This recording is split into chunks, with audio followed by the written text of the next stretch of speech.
देखो बच्चों, आज हम लोग एक नया टॉपिक देख रहे हैं जिसका नाम है कॉपीराइट रॉयल्टी। क्या नाम है? Copyright royalty.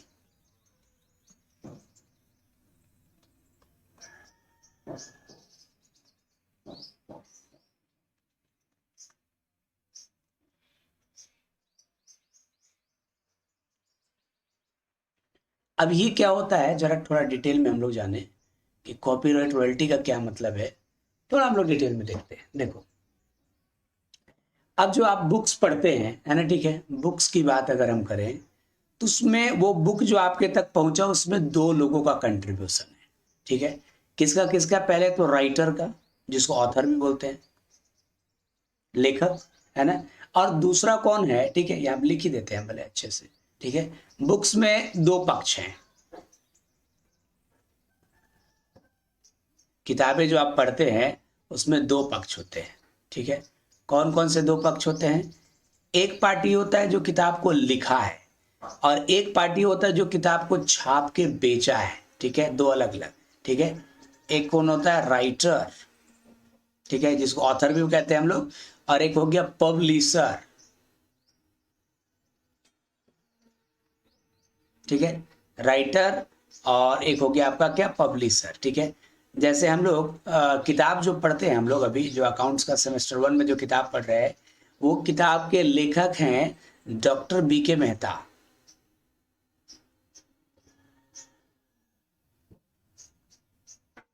ये तो ऑथर हो गए, है ना। और ये छाप के कौन बेच रहा है? शिक्षा सागर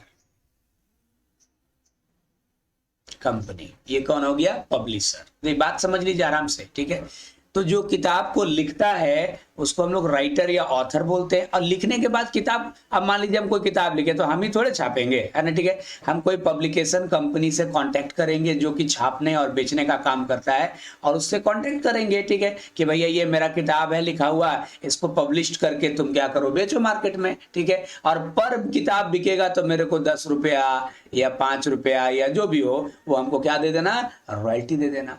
तो यहां पर समझो, तो जब कोई भी लेखक किताब को लिखता है, लिखने के बाद वो कहाँ जाता है? कोई पब्लिशर के पास जाता है ना, पब्लिकेशन कंपनी के पास जाता है और उनको बोलता है कि भाई जो हम ये किताब लिखे हैं आप इसको काइंडली छापिए और बेचिए, है ना, और पर किताब हमको कुछ अमाउंट देते चले जाइएगा, 10 रुपया, 20 रुपया या 50 रुपया जो भी है। ठीक है, तो यहाँ भी एक रॉयल्टी का ही कॉन्सेप्ट है। तो जो 10 रुपया पर किताब बिकने पे वो दे रहा है, दैट इज कॉल्ड रॉयल्टी। अब सवाल आता है कि इस पूरे सिनेरियो में लैंडलॉर्ड कौन है, लीजी कौन है? ठीक है, मेरी बात समझो, किताब का एक्चुअल मालिक कौन है? सर, किताब का एक्चुअल मालिक है आपका वो राइटर जिसने ये किताब लिखा। मेरी बात आराम से समझ लेना, किताब का मालिक कौन है? लैंडलॉर्ड है आपका राइटर। ठीक है, और लीजी कौन है? पब्लिशर, है ना। किताब जो लिखा है वो लेखक उस किताब का एक्चुअल मालिक है, इसलिए लैंडलॉर्ड बोलेंगे। और लीज पर दिया है, मतलब छाप के बेचने के लिए अथॉरिटी दिया है पब्लिशर को, क्या हो जाएगा? लीजी। तो यहां भी सेम कॉन्सेप्ट होगा। ठीक है, बाकी सब कुछ वही होता है बच्चा लोग, मेरी बात आराम से समझिएगा। फिर से एक बार हम रिपीट कर रहे हैं पूरी की पूरी कहानी को। चलिए, क्या देखिए, देखिए कॉपीराइट रॉयल्टी में क्या होता है कि कॉपीराइट का मतलब है, जैसे किताब को के बारे में बात करें, वो वहां पर कॉपीराइट लागू होता है। तो मान लीजिए एक लेखक किताब को लिखता है बच्चों, और फिर ये लेखक की किताब पब्लिश करके छाप के और बेचने के लिए, जिसको पब्लिशर एंड डिस्ट्रीब्यूटर भी कहते हैं, है ना, उसको दे देता है। जैसे मान लीजिए बीके मेहता ने फाइनेंशियल अकाउंट का जो है सेमेस्टर 1 का किताब लिखा, और ये किताब को शिक्षा सागर कंपनी को दे दिया कि छाप के बेचो आप यहाँ पर। ठीक है, और पर किताब बिकने पर मेरे को इतना रुपया दे देना, है ना। ठीक है, या और तो यहाँ पर जो बीके मेहता है वो एक्चुअल में उस किताब के एक्चुअल मालिक है, लैंडलॉर्ड कहलाएंगे। और जो लीजी को हो गया वो कौन हो गया? शिक्षा सागर कंपनी, है ना। ठीक है, जैसे आप लोग 12 क्लास में एसके सिंह की बुक पढ़ते थे, तो एसके सिंह जो है ना, ठीक है, आपका हो गया लैंडलॉर्ड, और एसबीपीडी पब्लिकेशन जो था वो कौन हो गया? लीजी। यही कॉन्सेप्ट यहां पर चलता है। अब यहां पर एक प्रॉब्लम कहां पर आता है? तो नॉर्मली यही होता है, तो वही जर्नल एंट्री जैसे होता है, सब कुछ वैसे ही रहता है। लेकिन एक प्रॉब्लम हमारे सामने यहां पर क्या आता है कॉपीराइट रॉयल्टी में, कि रॉयल्टी का अमाउंट जो भी तय हुआ रहता है वो किस पे होता है। कि अब बोले किस पे होता है का क्या मतलब है, देखो ऐसा भी हो सकता है कि ये जो बीके मेहता ने किताब लिखा है, इन्होंने बोला होगा कि पर किताब बिकने पर तुम मेरे को 10 रुपया रॉयल्टी देना। देखो दो बात समझ लो, यहाँ पर कॉन्सेप्ट थोड़ा क्लियर कर लो, ठीक है। बीके मेहता लैंडलॉर्ड है किताब के, है ना, और उन्होंने शिक्षा सागर कंपनी को छाप के बेचने के लिए दिया है। अब मान लीजिए रॉयल्टी जो तय हुआ है वो क्या हुआ है, सपोज कीजिए। पहली बात तो ये हो सकता है, दो सिचुएशन आपको देखने को मिलेगा। पहली बात तो ये होगा कि रॉयल्टी जो होता है, मान लो ऐसा दिखा रहेगा 10 रुपया पर बुक सोल्ड, ठीक है, और या ऐसा लिखा रहेगा 10 रुपया पर बुक प्रिंटेड। ये दो कॉन्सेप्ट की बात हो रही है, ऐसा भी हो सकता है, ऐसा भी हो सकता है। अब मान लीजिए बीके मेहता ने कहा शिक्षा सागर को कि मेरी किताब छाप के बेचो, और जब एक किताब बिकेगा तो मेरे को 10 रुपया देना रॉयल्टी, है ना। तो मान लो अगर पूरे साल में 1 लाख किताब बिका तो वो उनको रॉयल्टी कितना देंगे, 10 लाख रुपया देंगे। ये बात भी हो सकता है, ठीक है।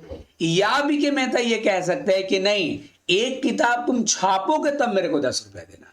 यहां बोला बिकेगा तो 10 रुपया देना, और यहां बोला छापोगे तो 10 रुपया देना।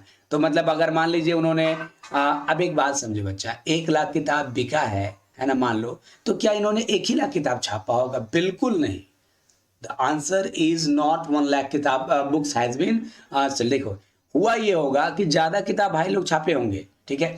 यहाँ पर रॉयल्टी दो तरीके से हो सकता है, या तो बिकने पर या तो छपने पर, है ना, ठीक है, कि यहाँ पर बुक बिका तो 10 रुपया या पर बुक छपा तो 10 रुपया। अब बिकना और छपना दोनों सेम नहीं होता है। अब कंपनियां क्या करती है, किताबें छापती है ना, ठीक है, पहले किताबें प्रिंट करती है, ठीक है। अब प्रिंट करने में कुछ कुछ किताबें आपका डिफेक्टिव निकल जाता है, फटा पुराना। आप ही लोग को कभी कभी किताब देते हैं तो बोलते हैं सर ये वाला दूसरा चेंज कर दीजिए, कुछ डिफेक्टिव निकल जाती है ना। कुछ क्या करते हैं वो लोग, स्पेसिमेन बांटते हैं। स्पेसिमेन बांटने का मतलब, हम देखो क्या बोल रहे हैं, तो किताब पहले छपता है, उसमें कुछ वेस्टेज डिफेक्टिव निकल जाता है, फिर बचा उसमें फिर स्पेसिमेन बांटा जाता है। स्पेसिमेन मतलब सैंपल। अब हम लोग जैसे टीचर है तो कंपनी हम लोग को लाके के किताब फ्री देती है, कॉलेज में देती है, स्कूल में देती है, ट्यूशन वालों को देती है, तो सैंपल बांटती है। उसके बाद जो बचता है ना, ठीक है, उसमें से कुछ बिकता है, फिर कुछ स्टॉक भी बच जाता है। तो यहां पर एक लॉजिकल बात यह है कि आपको यह देखना पड़ेगा, ये बड़ा ही कंफ्यूजन वाला बात है कि रॉयल्टी दो सिचुएशन में निकलता है, दो तरीके से लोग, कुछ पब्लिशर सॉरी कुछ राइटर बोल देते हैं कि नहीं मेरा छापोगे तभी तुमको हमको रॉयल्टी दे देना, और कुछ लोग बोलते हैं नहीं छापने का नहीं है, बिकेगा जितना उस पर रॉयल्टी देना। दो बातें हो सकती है, ठीक है। तो रॉयल्टी के केस में दो सिचुएशन आएगा कि बिकने पर मतलब 10 रुपया पर बुक सोल्ड, है ना, एक किताब बिकेगा 10 रुपया, जितना बिका उतना से मल्टीप्लाई कर तो रॉयल्टी हो जाएगा। या बोल देगा 10 रुपया पर बुक प्रिंटेड, है ना, जितना किताब छापोगे उसी पर रॉयल्टी दे देना। अब ये कौन सा नियम चलेगा, ये तो भाई ऐसा है कि दोनों के बीच कुछ एग्रीमेंट हुआ होगा ना, वो तो एग्रीमेंट के ऊपर डिपेंड करेगा कि इनके बीच क्या एग्रीमेंट हुआ, लीजी लैंडलॉर्ड के बीच। अगर बिकने पे हुआ है तो नंबर ऑफ बुक सोल्ड आपको 10 रुपीज से मल्टीप्लाई करके रॉयल्टी निकलेगा, और अगर छपने पे रॉयल्टी तय हुआ है तो नंबर ऑफ बुक प्रिंटेड को 10 रुपीज से मल्टीप्लाई करके रॉयल्टी निकलेगा, है ना, ठीक है। अब क्या इनके बीच एग्रीमेंट हुआ है, दैट इज द इशू। तो हम लोग अभी तक क्या पढ़े हैं, हम लोग आज एक नया टॉपिक स्टार्ट करे हैं, नाम है टॉपिक का कॉपीराइट रॉयल्टी, ठीक है। अभी कॉपीराइट रॉयल्टी क्या होता है कि किताबों के बारे में जनरली ये होता है ना, कि किताब जैसे राइटर लिखता है और फिर किसी पब्लिकेशन कंपनी को वो देता है छापने के लिए। तो जो जैसे मान लीजिए, तो जो लिखता है वो किताब वो ओनर होता है, और जो छाप के बेचता है वो कौन होता है, वो आपका लीजी होता है, ठीक है। जैसे डॉक्टर बीके मेहता ने मान लीजिए फाइनेंशियल अकाउंट की बुक लिखी और शिक्षा सागर को छापने के लिए दिया, तो BK Mehta is a landlord और शिक्षा सागर इज अ लीजी, ठीक है। तो ये लोग भी तो एंट्री करेंगे लैंडलॉर्ड लीजी, जैसे हम लोग बाकी लोग करते थे वैसे ही लोग भी करेंगे, ठीक है। अच्छा, उसमें रॉयल्टी दो तरीके से दिया जाता है, नंबर ऑफ क्या बोलते हैं बुक सोल्ड के बेस पे और नंबर ऑफ बुक प्रिंटेड के बेस पे। तो ध्यान से देख लीजिएगा जब भी क्वेश्चन में रहेगा, अगर नंबर ऑफ बुक सोल्ड के बेस पे रहेगा तो जहां हम लोग आउटपुट लिखते थे वहां नंबर ऑफ बुक सोल्ड लिख देंगे, है ना। नंबर ऑफ बुक प्रिंटेड के बेस पे रहेगा तो जहां हम लोग आउटपुट लिखते थे वहां नंबर ऑफ बुक प्रिंटेड लिख देंगे, और जो रेट है उससे मल्टीप्लाई करके रॉयल्टी निकाल लेंगे। लेकिन एक इशू और है बच्चा लोग, आप कॉपीराइट रॉयल्टी का क्वेश्चन जब बनाने जाइएगा तो ज्यादातर क्वेश्चन में क्या देखने को मिलेगा कि रॉयल्टी तो बोल देगा कि 10 रुपया पर बुक सोल्ड, है ना, और नंबर ऑफ बुक सोल्ड दिया ही नहीं रहेगा। मेरी बात समझो, मान लो रॉयल्टी बोल दिया कि 10 रुपया प्रति किताब बिकेगा तो 10 रुपया रॉयल्टी होगा, है ना, ठीक है। लेकिन रॉयल्टी ये दिया ही वह नहीं है कि एक्चुअल में कितना भी किताब बिका, है ना, बल्कि और अनाप शनाप बहुत सारी चीजें दिया हुआ है। क्या क्या दिया हुआ है कि भाई ऐसे दिया हुआ है कि साल के शुरू में ओपनिंग स्टॉक किताब का इतना था, ड्यूरिंग द ईयर हम इतना का बुक प्रिंट किए, इतना किताबें और प्रिंट किए, ड्यूरिंग द ईयर इतना प्रिंट करते में इतना बुक डिफेक्टिव निकल गया, इतना बुक स्पेसिमेन तौर पे बांटे, इतना बुक क्लोजिंग बच गया है। लेकिन हमको मेन काम का बात क्या है, नंबर ऑफ बुक सोल्ड, वो दिया हुआ नहीं रहेगा। तो ये कैसे निकालते हैं, ठीक है। तो आइए एक फॉर्मूला और हम लोग डिस्कस करेंगे, ठीक है। देखो, calculation of number of book sold या प्रिंटेड, क्योंकि अभी मैंने आपको क्या समझाया बच्चे लोग कि रॉयल्टी जो दिया रहता है क्वेश्चंस में, बोलेगा 10 रुपया पर बुक सोल्ड या 10 रुपया पर बुक प्रिंटेड, ऐसा करके क्वेश्चन में दिया रहेगा, ठीक है। तो अब इसमें सोल्ड कभी कभी मान लो सोल्ड ही नहीं दिया हुआ है, प्रिंटेड बोला तो प्रिंटेड ही नहीं दिया हुआ है, बोला है कि नंबर रॉयल्टी मान लो है 10 रुपया पर बुक सोल्ड, है ना, लेकिन नंबर ऑफ बुक सोल्ड नहीं पता। रॉयल्टी 10 रुपये पर बुक प्रिंटेड है, लेकिन नंबर ऑफ बुक प्रिंटेड नहीं पता। तो पहले तो ये पता करना पड़ेगा। तो इसके लिए क्या फॉर्मूला होगा, आइए हम लोग डिस्कस करेंगे यहां से फॉर्मूला, ठीक है। आंसर में कोई दिक्कत नहीं है, चलिए एक एक करके हम लोग देखें। अच्छा एक बात बताओ, तुम लोग जरा सोच के देखो, क्लोजिंग स्टॉक कितना होगा।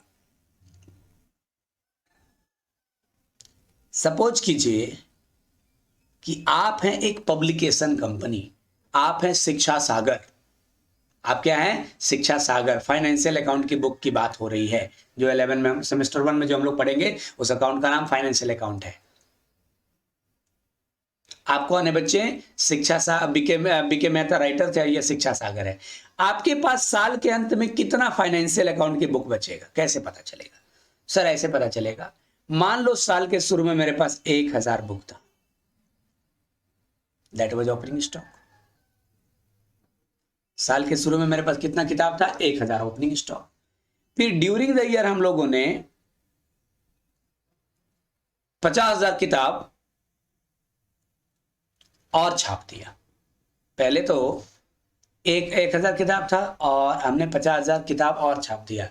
तो देखो पहले से 1000 किताब था, 50,000 एक की किताब और छाप दिया, तो कितना हो गया, 51,000 किताब। अब कुछ किताबें क्या हुआ, डिफेक्टिव हो गया, या वेस्टेज कहिए ना, कुछ किताबें बर्बाद हो गया, या छापने के दौरान बर्बाद हो गया, या रख रखाव में बर्बाद हो गया, तो माइनस हो जाएगा। कुछ किताबें क्या हुआ, हमने सैंपल के तौर पे बांट दिया, सैंपल कहिए या इसको हम लोग स्पेसिमैन भी कहते हैं, तो भी हमारा किताब कम हो जाएगा। और कुछ किताबें हमने क्या कर दिया, सेल कर दिया। तो हमको इतना करने से पता चलेगा कि किताब कितना बचा। साल के शुरू में मान लो मेरे पास 1000 किताब था, okay sir. During the year 50,000 किताब और छापे, कितना हो गया, 51,000। मान लो 500 किताब बर्बाद हो गया, वेस्ट हो गया, माइनस हो जाएगा। फिर हमने 2000 किताब टीचर्स को सैंपल के तौर पे बांट दिया, और मान लीजिए कि 40,000 किताब क्या हो गया, सेल हो गया। तो नहीं पता चल जाए कितना किताब बचा, 1000 पहले से था, 50,000 और छापे तो 51,000 हो गया, इतना वेस्ट, इतना सैंपल बांट दिया, इतना हो गया, माइनस कर दिया, तो क्लोजिंग पता चल जाएगा। तो क्लोजिंग का फॉर्मूला यहां से क्या निकला, तो सर क्लोजिंग का फॉर्मूला निकला है, क्या बना, opening plus printed plus minus wastage minus specimen और माइनस सेल है, ठीक है। अब आपको मान लो कभी कभी अभी मान लो नंबर ऑफ बुक सोल्ड निकालना हो, यही फॉर्मूला से एक और फॉर्मूला बनाइए, number of book sold. Sir कैसे निकलेगा नंबर ऑफ बुक सोल्ड, तो नंबर ऑफ बुक सोल्ड निकालना है तो सेल को उठा के इधर कर दो, तो माइनस है तो प्लस हो जाएगा, अब क्लोजिंग को इधर ले आओ, ठीक है। ये जो माइनस सेल है ना, इधर आ जाएगा तो प्लस हो जाएगा, और क्लोजिंग प्लस इधर आके माइनस हो जाएगा, तो अपने आप निकल जाएगा। तो देखो नंबर ऑफ बुक सोल्ड का फॉर्मूला क्या हो जाएगा, ओपनिंग स्टॉक, ठीक है, plus printed minus wastage minus specimen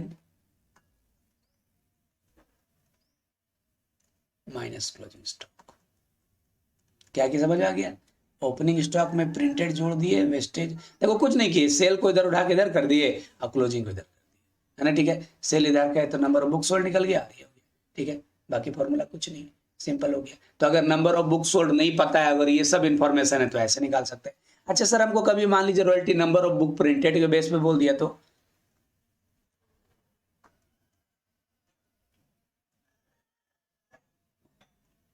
printed का फॉर्मूला क्या होगा? सर सर सर, तो प्रिंटेड को इधर रहने दो, बाकी सब को उधर ले जाओ, इसको इधर रहने दो।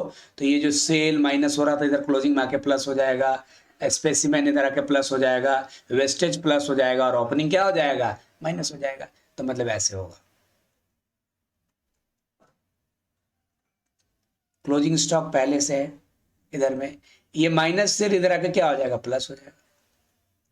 प्रिंटेड छोड़ के बाकी सबको उधर जाना है। माइनस स्पेसिमेन क्या हो जाएगा? Plus specimen. माइनस वेस्टेज क्या हो जाएगा? Plus wastage.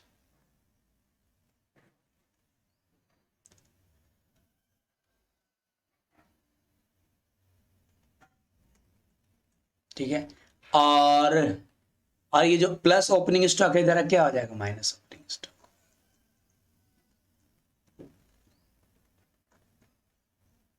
ठीक है, तो ये भी हमारा फॉर्मूला हो गया।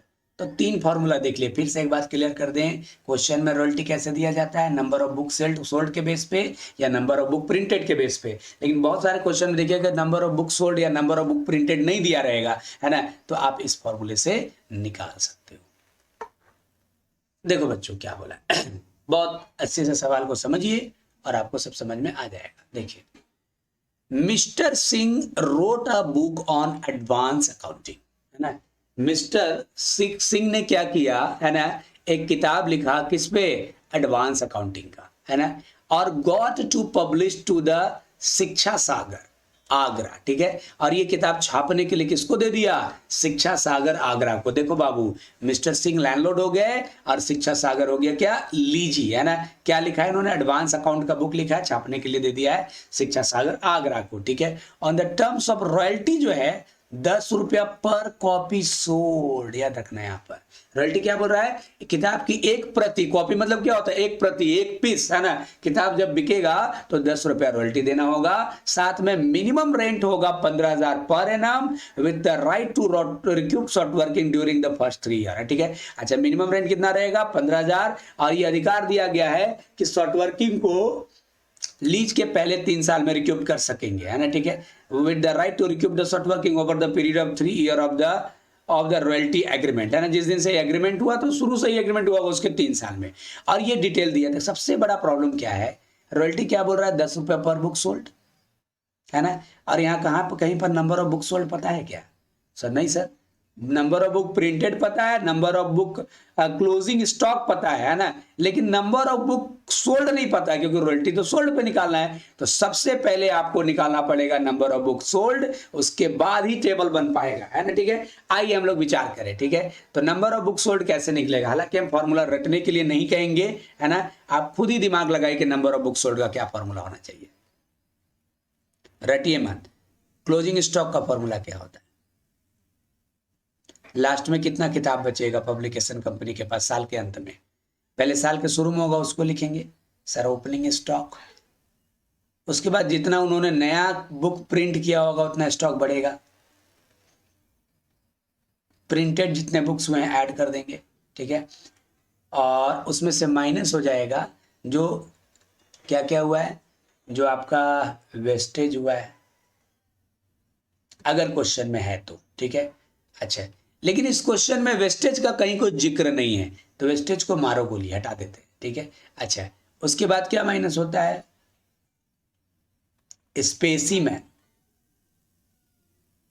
स्पेसिमेन मतलब सैंपल बांटा है। इस क्वेश्चन में स्पेसिमेन का भी कहीं कोई जिक्र नहीं, कोई किताब सैंपल में बांटा है ऐसा भी बोला नहीं जा रहा है। ठीक है, उसके बाद क्या होता है?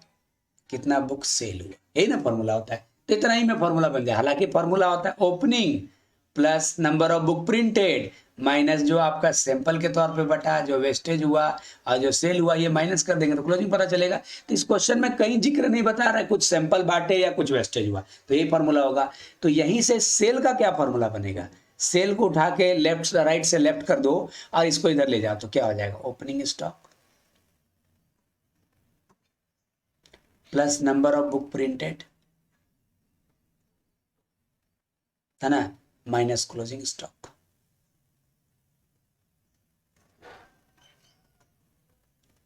ऐसा अगर कर देते हो तो नंबर ऑफ बुक सोल्ड पता चल जाएगा, और नंबर ऑफ बुक सोल्ड पता चल जाएगा तो रॉयल्टी कितना था, 10 रुपया पर बुक सोल्ड, है ना। ठीक है, चलिए हम लोग बनाते हैं। फॉर्मूला तो हम लोग पता कर लिए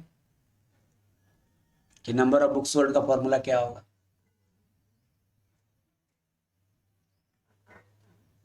अच्छा, कितने साल का इंफॉर्मेशन है यहाँ पर, 4 साल। कौन कौन सी ईयर है, 13 14, 14 15, 15 16, 16 17,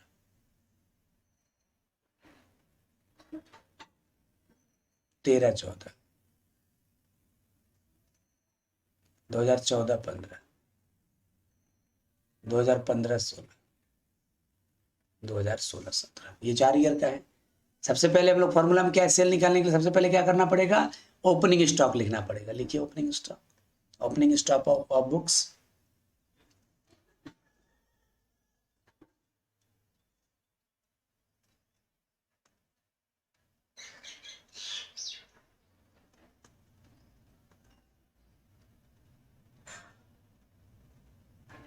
बुक्स का ओपनिंग स्टॉक कितना था सर, ओपनिंग स्टॉक तो दिया ही नहीं हुआ है, यहाँ पर दिया है नंबर ऑफ बुक प्रिंटेड और closing stock.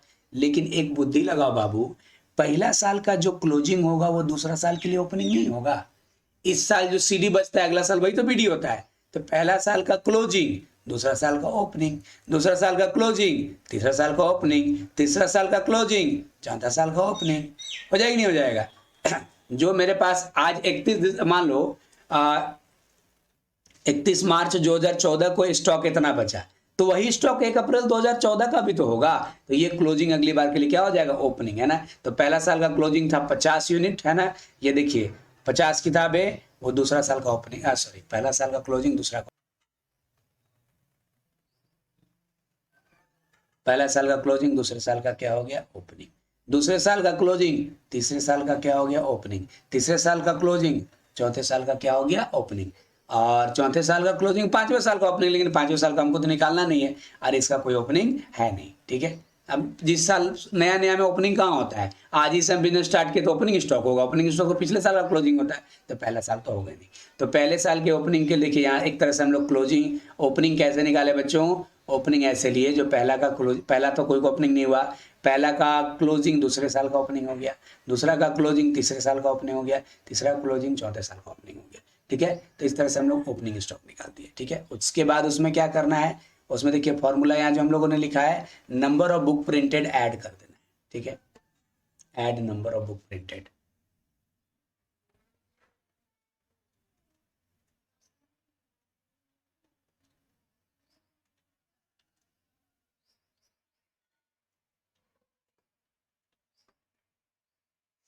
Number of book printed add कर देना है, कितना, 1000, 1500, 2000, 2500,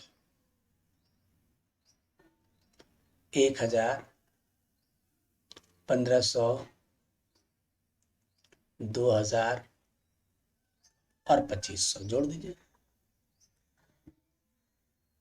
तो यहाँ हो गया 1000, यहाँ हो गया 1550, यहाँ हो गया 2100 और यहाँ हो गया 2700, ठीक है। अच्छा, उसके बाद उसमें क्या करना है बच्चों, क्लोजिंग स्टॉक लेस करना है, देखो सामने फॉर्मूला लिखा हुआ है ना, सेल निकालने के लिए क्लोजिंग स्टॉक लेस, तो क्लोजिंग स्टॉक तो यही है 50, 100, 200, 250,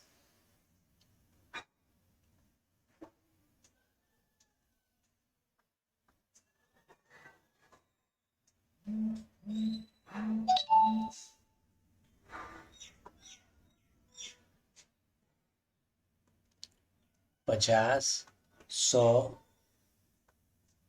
200, 250,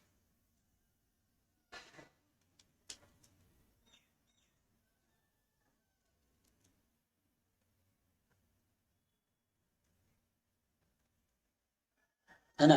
तो ये माइनस हो जाएगा तो कितना कितना हो जाएगा यहाँ पर, 500 के तो 50 था ना, सॉरी 50 था, सॉरी 500 लिख दिया, दैट वाज 50,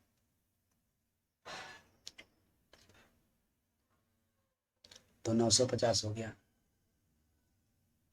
1450 हो गया, 1900 हो गया, ये क्या नंबर ऑफ बुक सोल्ड।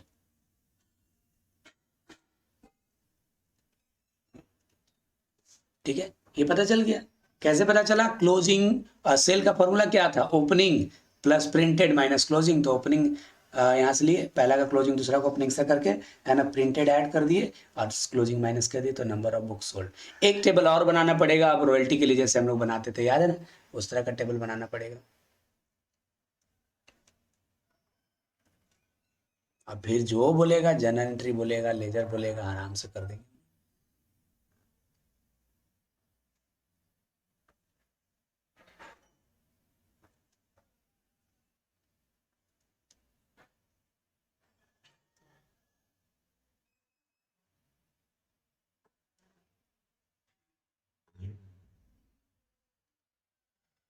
यहाँ लिखेंगे ईयर, यहाँ लिखेंगे नंबर ऑफ बुक सोल्ड, क्योंकि सोल्ड के बेस पर रॉयल्टी लेना है ना।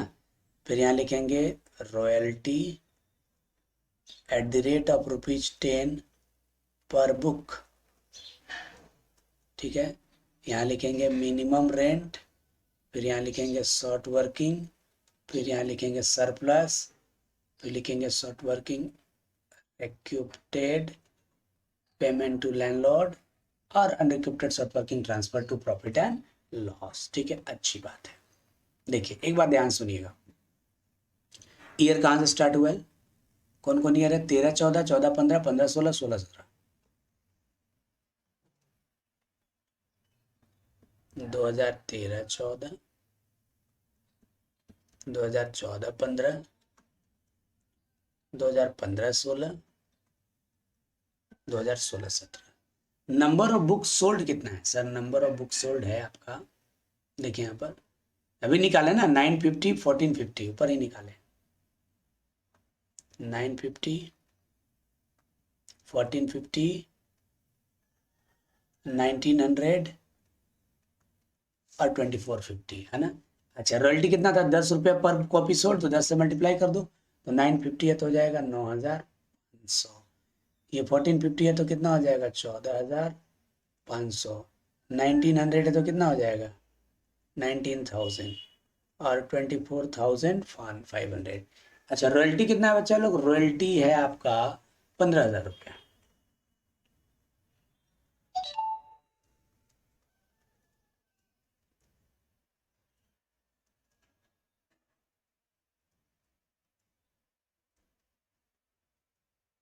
15,000 क्या हो गया?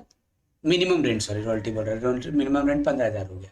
अब यहाँ पर निकल गया 5,500 रुपया शॉर्ट वर्किंग, यहाँ 500 रुपया शॉर्ट वर्किंग, यहाँ 4,000 सरप्लस और यहाँ पर 9,500 सरप्लस। शॉर्ट वर्किंग कब रिक्यूप्ट हो सकता है? लीज के पहले 3 साल में, है ना, for the period of 3 year of the royalty agreement, है ना। एग्रीमेंट जब से हुआ उससे पहले 3 साल में। ठीक है, अच्छा,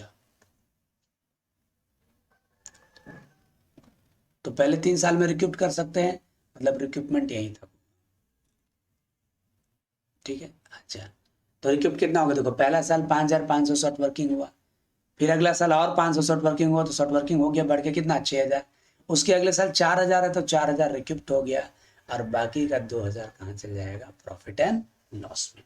ठीक है, क्योंकि टाइम तो खत्म हो गया, है ना। ठीक है, अच्छा, समझ रहे हैं। यहाँ पर आपका ये शॉर्ट वर्किंग हुआ 4,000, 5,500, यहाँ 500, तो टोटल शॉर्ट वर्किंग हो गया 6,000, 4,000 रिक्यूप्ट हो गया, 4,000 सरप्लस है तो बाकी का 2,000 पीएल में चला गया, क्योंकि 3 ही साल रिक्यूप्ट कर सकते थे, चौथा साल तो अब कर भी नहीं सकते।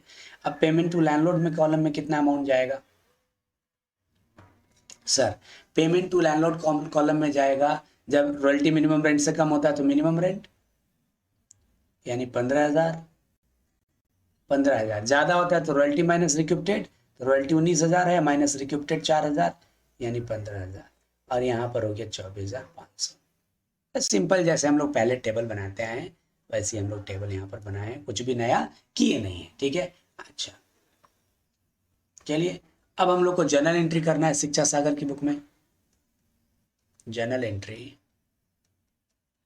इन द बुक्स ऑफ शिक्षा सागर।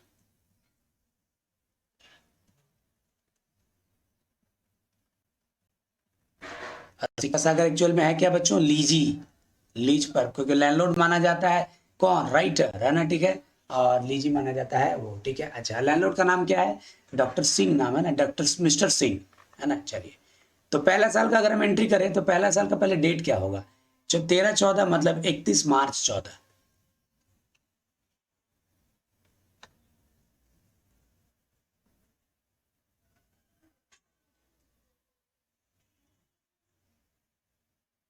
ठीक है। क्या होगा? रॉयल्टी 9,500 है और मिनिमम रेंट आपका 15,000 है, मतलब रॉयल्टी कम है तो, और कितना शॉर्ट वर्किंग हुआ? 5,500, और 15,000 क्या किए पेमेंट, ठीक है। तो देखो क्या एंट्री होगा, सिंपल है, रॉयल्टी जब कम होता है तो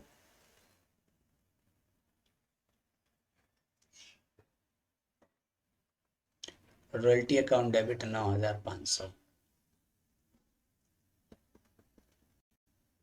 short working account debit 5,500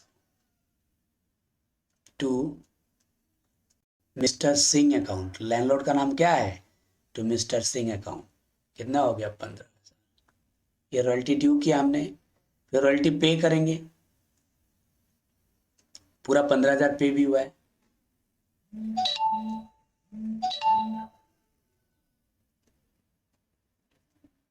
mister Singh account debited to bank account. कितना पेमेंट हुआ? 15,000। और पीएल में क्या आ जाएगा? रॉयल्टी और अनरिक्यूप्टेड शॉर्ट वर्किंग। तो अनरिक्यूप्टेड शॉर्ट वर्किंग तो है नहीं, बस पीएल जो है, रॉयल्टी इस साल का जो 9,500 है वो पीएल में जाएगा। शिक्षा सागर कंपनी है, देखो, शिक्षा सागर आगरा नहीं, कंपनी नहीं है, शिक्षा सागर ओनली लिखा है, कंपनी कंपनी नहीं लिखा है। हाँ जी बच्चों, हो गया। अब चूंकि शिक्षा सागर कंपनी नहीं है तो पीएल ही लिखेंगे, तो एंट्री क्या होगा? PL account debit to royalty account. और अनरिक्यूप्टेड शॉर्ट वर्किंग तो है नहीं इस साल का।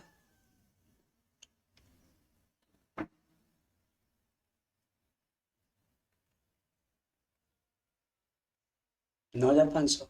अब आएंगे दूसरा साल का एंट्री, कब होगा दूसरा साल का एंट्री? 31 मार्च 2015 को, है ना। देखो याद करो, 14,500 रॉयल्टी हुआ है और मिनिमम रेंट इतना है तो कम है यहाँ पर रॉयल्टी से। अच्छा, 500 शॉर्ट वर्किंग हुआ है, याद करना, ठीक है। 31 मार्च 2015, 2015, 31 मार्च।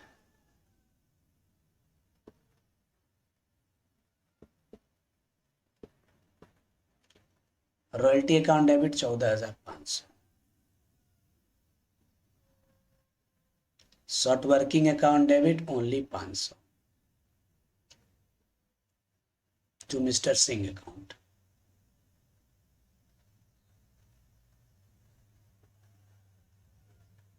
15,000। दूसरा एंट्री होगा, पेमेंट करेंगे 15,000 ही पेमेंट ही हुआ है, देखो 2 साल पेमेंट भी 15,000 हुआ है, ठीक है। और रॉयल्टी जो है इस साल का वो पीएल में जाएगा, अनरिक्यूप्टेड शॉर्ट वर्किंग तो है नहीं।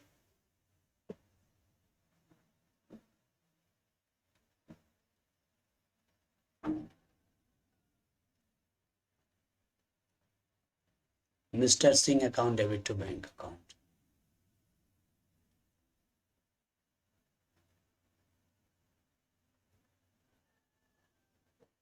ठीक है,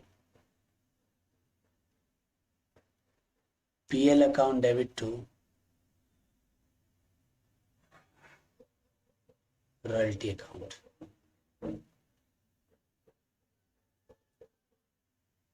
14,500। अब 31 मार्च 2016 को एंट्री करेंगे। अब यहां पर चलिए पहले डेट लिख लेते हैं।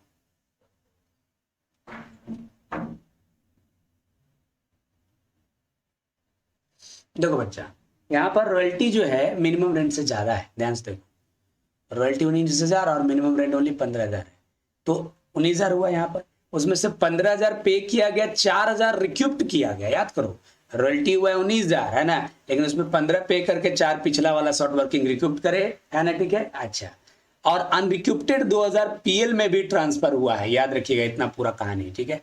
अब एंट्री करते हैं, कोई दिक्कत नहीं है, एक बार आप देख लिए तो पहला एंट्री होगा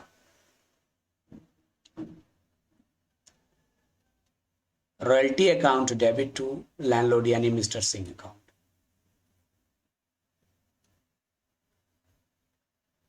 कितना रॉयल्टी? 19,000 रुपया। ठीक है, फिर पेमेंट की है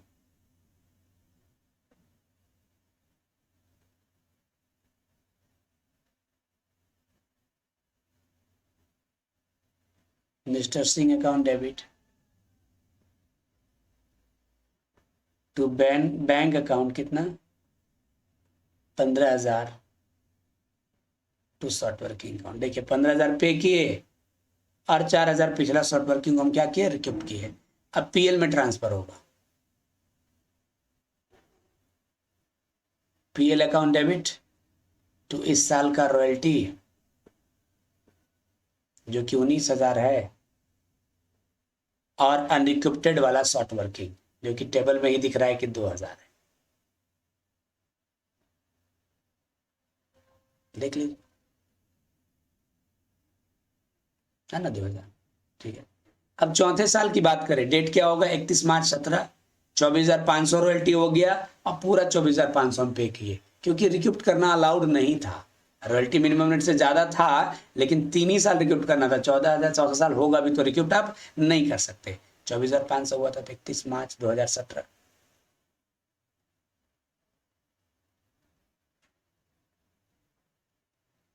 ठीक है, तो क्या एंट्री होगा? देखो यहाँ पर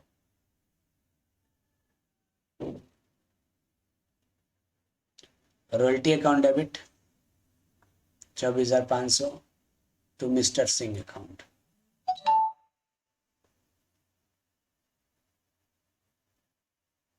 ठीक है,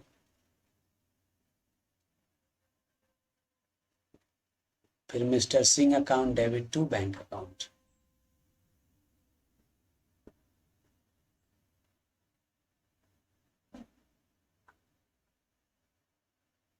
ठीक है, और पीएल में ट्रांसफर हो जाएगा ये रॉयल्टी, और अनरिक्यूप्टेड शॉर्ट वर्किंग तो है नहीं यहाँ पर कुछ, से पीएल में रॉयल्टी ट्रांसफर होगा।